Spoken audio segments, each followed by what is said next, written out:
پیارے بچوں، اب آ رہا ہے ہمارے سبق کا اگلا حصہ، پڑھائی اور لکھائی کی مہارت۔ سوال نمبر 3، مصوتے کی بڑی آواز الف، واو، چھوٹی اے، بڑی اے، اور مصوتے کی چھوٹی آواز زبر، زیر، پیش والے الفاظ کی پہچان کریں اور ایسی آوازیں استعمال کرتے ہوئے الفاظ لکھیں۔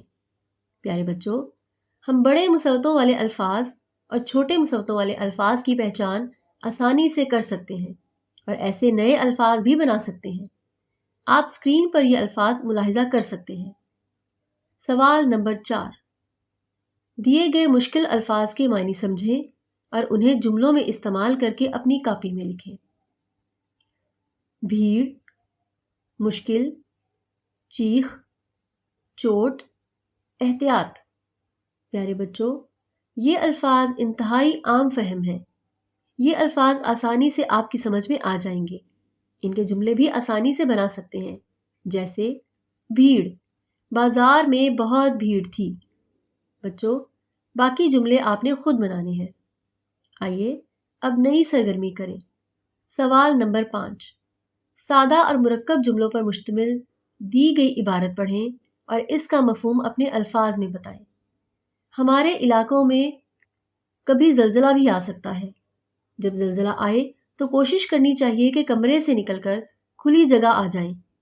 کبھی کبھی زیادہ شدت سے زلزلہ آتا ہے، چھت گر سکتی ہے، جان کو خطرہ ہو سکتا ہے۔ ایک بات یاد رکھیں، کبھی کبھار ہمیں کمروں سے باہر نکلنے کا موقع نہیں ملتا۔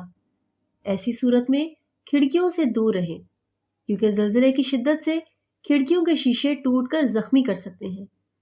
ڈیسکوں اور میزوں کے نیچے پناہ لے لیں۔ اگر زلزلے کے وقت باہر ہوں تو کھلی جگہ پر رک جائیں۔ عمارتوں، کھمبوں اور بجلی کی تاروں سے ہمیشہ دور رہیں، کیونکہ یہ چیزیں کسی بھی وقت اوپر گر سکتی ہیں۔ پیارے بچوں، اس عبارت کا کیا مفہوم ہے؟